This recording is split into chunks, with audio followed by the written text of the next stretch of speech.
Episode 9 की शुरुआत चांगो के साथ होती है। इधर जज डिफेंडेंट मतलब इन तीनों वीआईपी का नाम पूछते हैं तो ये तीनों बारी बारी से अपना नाम बताते हैं। अब चांगो केस के बारे में प्रेडिक्शन करना शुरू करता है और कहता है कि कोर्ट बिना किसी शक के इन तीनों को गिल्टी नहीं पाएगी।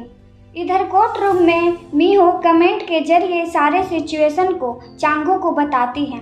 अब रिपोर्टर चांगो से पूछता है कि जैसा कि आपने कहा कि कोर्ट उन्हें बरी कर देगी, क्या इसलिए क्योंकि प्रोसिक्यूटर इनकैपेबल हैं?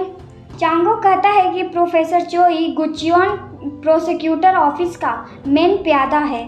चांगो कहता है कि प्रोसिक्यूटर चोई जज के सामने 3 प्रूफ को रखेगा। फर्स्ट, ग्रुप चैट जो कि डिफेंडेंट और विक्टिम द्वारा शेयर किया गया था। इधर प्रोसिक्यूटर चोई कोर्ट रूम में ग्रुप चैट को जज को स्क्रीन पर दिखाते हैं। मीहो चांगो को ये सब बताती हैं। अब प्रोसिक्यूटर चोई कहते हैं कि डिफेंडेंट मतलब तीनों वीआईपी गुचियोन हॉस्पिटल के चैरिटी इवेंट में प्रोफेसर सीओ से 5:30 बजे मिलने वाले थे। फिर प्रोसिक्यूटर चोई डॉक्टर हान के कार को गैरेज से निकालते का वीडियो प्ले करते हैं जिसमें सिर्फ ये तीनों थे और इस बात की पुष्टि इन तीनों से करते हैं जहां जुंग चेबोंग हाँ कहता है। फिर प्रोसिक्यूटर चोई उनसे पूछते हैं कि प्रोफेसर सीओ आपसे मिलने नहीं आए तो क्या आप लोगों ने उनसे कांटेक्ट करने की कोशिश नहीं की? क्या इसलिए क्योंकि आप लोगों ने पहले से ही प्रोफेसर सीओ के डेड बॉडी को कार के ट्रंक में छुपा दिया था? कोर्ट में मौजूद सभी ये सुन के चौंकते हैं। फिर जुंग चियोबोंग ऑब्जेक्ट करता है और ऐसे बेहुदा क्वेश्चन पूछने से मना करता है। फिर सीन बिग माउस के न्यूज़ को वायरल होते हुए दिखाते हैं। चांगो कहता है कि प्रोफेसर सीओ के मर्डर का राज पुलिस रिपोर्ट में है।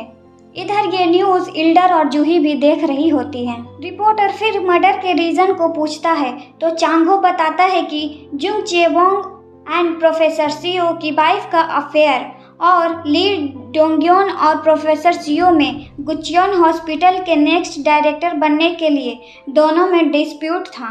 अब इसी सेम बातों को प्रोसिक्यूटर चोई कोर्ट में बताकर उन तीनों से पुष्टि कर रहे होते हैं। अब बिग माउस जो बता रहा था same to same court room में हो रहा तो सारे व्यूअर्स ये देख के सरप्राइज होते हैं। अब यहाँ प्रोफेसर चोई जज को बताते हैं कि बेशक डिफेंडेंट के पास प्रोफेसर सीओ के मर्डर के लिए बहुत रीज़न है। चांगो बताता है कि ये सब प्रोसिक्यूटर चोई जानबूझकर कोर्ट को बता रहे हैं ताकि इन सब को इनोसेंस प्रूफ कर सकें। फिर रिपोर्टर चांगो से तीसरा एविडेंस का पूछता है जो प्रोसिक्यूटर चोई कोर्ट रूम में पेश करने वाले होते हैं। चांगो डीएनए रिपोर्ट के बारे में बताता है। इधर प्रोसिक्यूटर चोई डीएनए रिपोर्ट को सबमिट करते हैं जिसमें प्रोफेसर सीओ का ब्लड उन डिफेंडेंट के बॉडी और क्लॉथ पर मिला था। फिर एक आदमी आता है और जीहुन को चांगो के लाइव स्ट्रीमिंग को दिखाता है। जीहुन देखकर पगला जाता है और आईपी एड्रेस ट्रैक कर उसे खोजने का ऑर्डर देता है। मेयर भी ये सब देख रहे होते हैं। अब चांगो बताता है कि ली डोंगयून इस केस का डिफेंडेंट और अटर्नी दोनों हैं, इसलिए इसने डीएनए रिपोर्ट में सीपीआर के जरिए छेड़खानी की है। इधर कोर्ट रूम में ली डोंगयून एज अ अटर्नी वीडियो पेश करता है जिसमें वो सब प्रोफेसर सीओ को सीपीआर दे रहे होते हैं। कमेंट में सारे पूछ रहे होते हैं कि बिग माउस को ये सब कैसे पता, तो चांगो कहता है कि मैंने डैश कैम वीडियो को देखा है। इतने में हमें उसी एक्सीडेंट के सीन को दिखाते हैं जहां कार के ट्रंक खुल जाने के कारण प्रोफेसर सीओ के डेड बॉडी को देख क्राउड चिल्लाने लगती है। तो ली डोंगयोन उन दोनों को प्रोफेसर को सीपीआर देने का सजेशन दे रहा होता है और कहता है कि अगर हम ऐसा नहीं करेंगे तो डीएनए के जरिए पुलिस हमें पकड़ लेगी। कमेंट में सारे डैश कैम वीडियो का पूछते हैं तो चांगो बताता है कि उन लोगों ने डैश कैम वीडियो मुझसे लेकर डिस्ट्रॉय कर दिया। इधर ली डोंगयोन डैश कैम का हवाला देकर कहता है कि अगर हम लोगों के पास डैश कैम वीडियो होता तो हम निर्दोष साबित हो जाते। जज इसकी बातों पर एग्री होते हैं जिसे सुन के कोर्ट में सब बातें करने लगते हैं। अब जी हुन प्रोसिक्यूटर चोई को इशारा कर ब्रेक लेने का कहता है। ब्रेक मिलते ही जी हुन वहाँ से निकलता है और चिल्लाने लगता है। मीहो ये सब देखती है। फिर मेयर आकर मीहो से पूछते हैं कि क्या चल रहा है। अब सीन दूसरे रूम का दिखाते हैं, जहाँ जी हुन वीआईपी और प्रोसिक्यूटर चोई के साथ बैठकर चांगो को खोजने की कोशिश कर रहे होते हैं। जहां प्रोसिक्यूटर चोई बताते हैं कि आईपी एड्रेस इंटरनेशनल है, इसलिए पता लगाना मुश्किल है।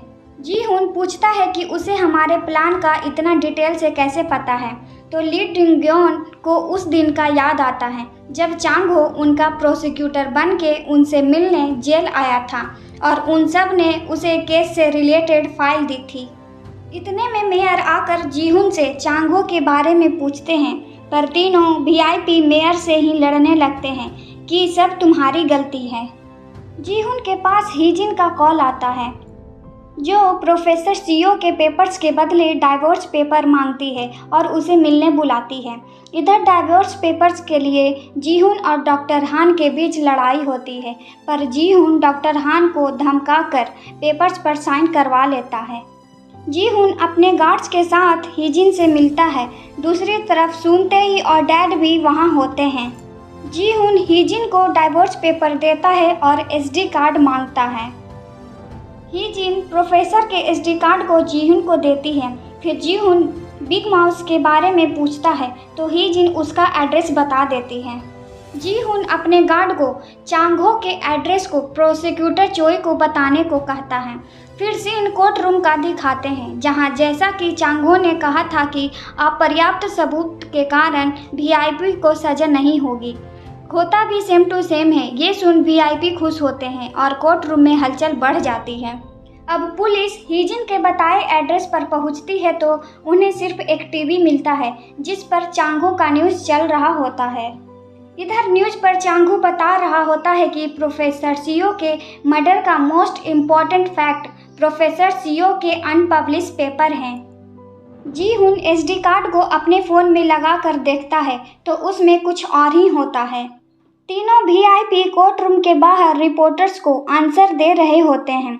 फिर रिपोर्टर प्रोसिक्यूटर चोई को केस के लिए फिर से अपील करने का पूछते हैं, जहां वो अपील नहीं करने का कहते हैं।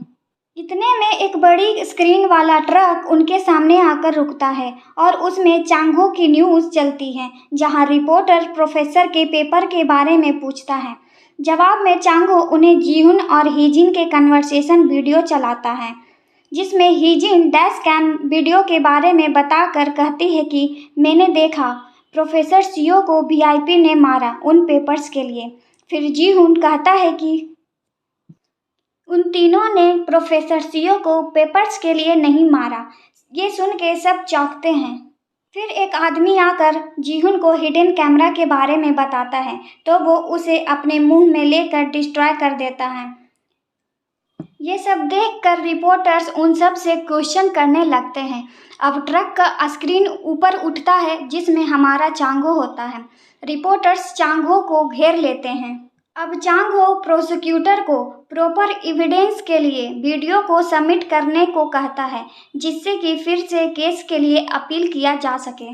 रिपोर्टर्स प्रोसिक्यूटर चोई से पूछते हैं कि क्या आप अब अपील करेंगे, तो वो ना चाहते हुए भी हाँ कहते हैं।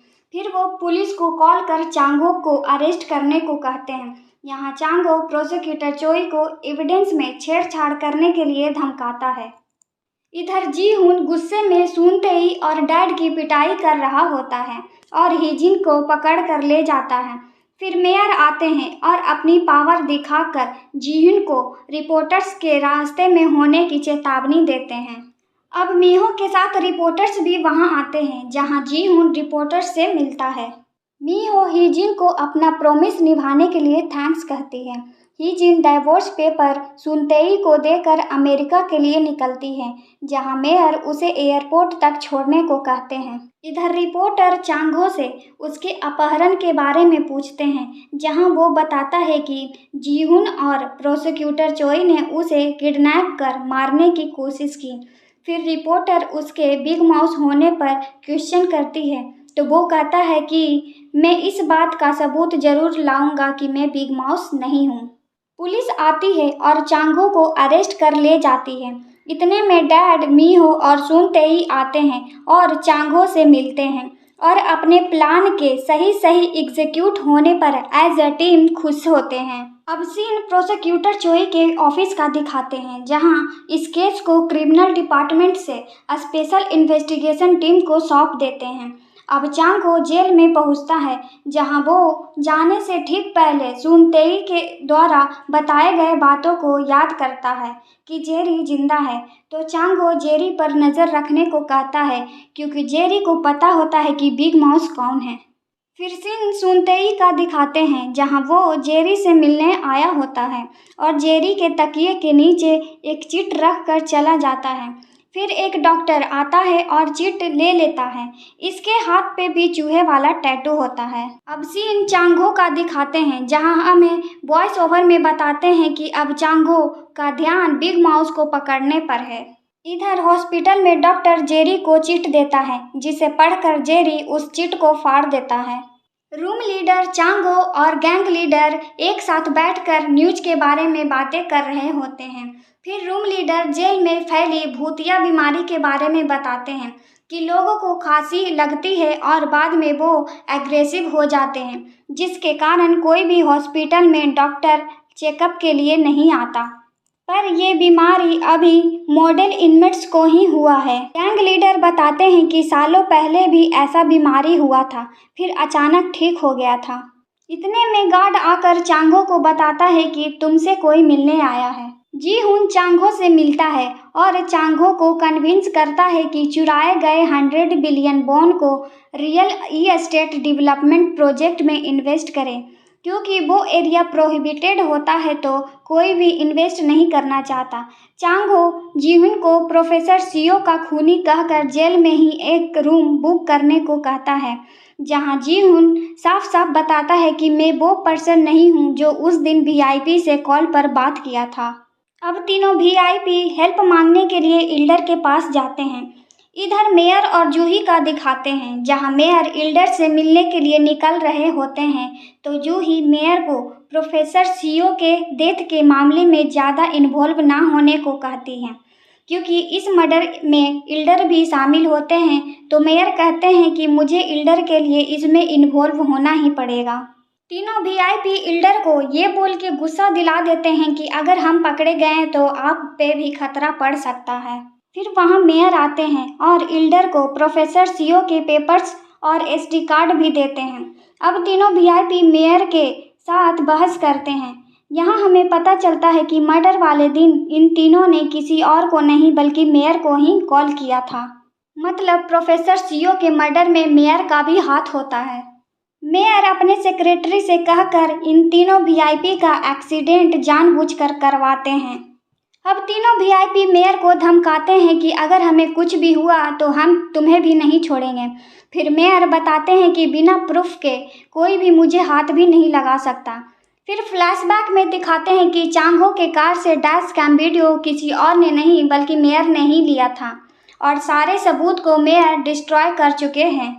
अब सीन इल्डर का दिखाते हैं, जो प्रोफेसर सियो के पेपर्स को जला रहे होते हैं। जूही आती है तो इल्डर उन दिनों को याद करते हैं जब जूही मेयर से शादी करने के लिए इल्डर के अगेंस्ट हो गई थी। अब यहाँ पे इल्डर मेयर को उनके बिजनेस के टेक ओवर के लिए जूही को हिंट देते हैं। सीन उसी लॉकअप रूम का दिखाते हैं। फिर फ्लैशबैक के पहले एपिसोड के स्टार्टिंग सीन को दिखाकर बताते हैं कि जो सोने को मिट्टी में छिपा रहा था वो कोई और नहीं मेयर चोई है। आपको क्या लगता है, क्या बिग माउस मेयर हैं? कमेंट करके ज़रूर बताएं। अब लॉकअप रूम में मेयर प्रोफेसर सियो के पेपर्स को देख रहा होता है, मतलब मेयर पेपर्स का एक कॉपी अपने पास रखता है।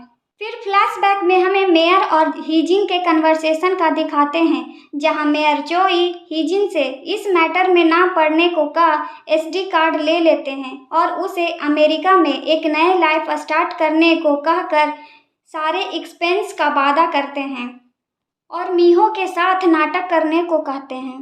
जेल में चांगो कन्फेशन हॉल जाता है और बाइबिल में बिग माउस के लिए मैसेज छोड़ता है कि बिग माउस रात 8 बजे आकर मिले।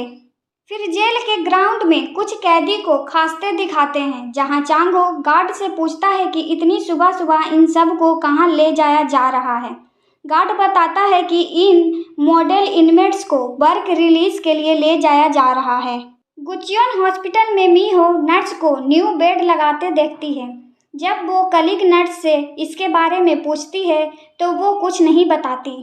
फिर वो प्रिंटर से निकलते ब्लड टेस्ट के रिजल्ट को देखती है तो उसे हेड नर्स के ब्लू और रेड लेवल बॉक्स के बारे में याद आता है। इतने में हेड नर्स आकर ब्लड टेस्ट पेपर ले लेती है और कहती है कि डायरेक्टर जूही तुम्हें बुला रही है। जब मीहो डायरेक्टर जूही से मिलती है तो डायरेक्टर ब्लड एनालिसिस के बारे में बताती है, जो कि उसी डीएनआर पेशेंट का होता है। रिपोर्ट नॉर्मल था। इस हरकत के लिए जूही मीहो को रिज़ाइन करने को कहती है। फिर मीहो के पास मेयर का कॉल आता है, जो उसे मिलने बुलाते हैं। जब मीहो मेयर से मिलती है तो सारी बात बताती है। मेयर जूही से इस बारे में बात करने को कहते हैं, पर मीहो मना कर कहती है कि मैंने पहले ही रिज़ाइन सबमिट कर दिया है। फिर मेयर पूछते हैं कि क्या हिजिन प्रोफेसर सीओ के पेपर्स के बारे में कुछ बताई, पर मीहो कहती है कि अब मुझे इस मैटर को छोड़ देना चाहिए। मेयर चांगो के हियरिंग में हेल्प करने को कहकर चले जाते हैं। फिर सीन उसी कन्फेशन हॉल का दिखाते हैं, जहां कोई आकर बाइबिल से चांगो द्वारा बिग माउस के लिए छोड़े गए मैसेज को पढ़ता है। सीन जेल के हॉल का दिखाते हैं, जहां हेड नर्स बीमार हुए कैदी को मेडिसिन दे रही होती है, पर जब रूम लीडर उन मेडिसिन को लेने जाता है तो उसे नहीं दिया जाता। इसी बीच एक कैदी खून का वोमिट कर गिर जाता है। हेड नर्स और डॉक्टर उसे चेक करते हैं। फिर 8 बजते ही चांगो वहां से निकलकर कन्फेशन हॉल में जाता है और बाइबिल चेक करता है तो उसे बिग माउस का मैसेज मिलता है। वो वहीं बैठकर वेट करता है। इधर मीहो हॉस्पिटल में जेरी से मिलने आती है तो रूम में कोई नहीं होता है। 8 बजता है तो पीछे से कोई एंट्री लेता है। चांगो पीछे मुड़ता है और देखकर सरप्राइज होता है। इसी नोट के साथ हमारे इस एपिसोड का एंड होता है। नेक्स्ट एपिसोड को देखने के लिए सब्सक्राइब जरूर करें।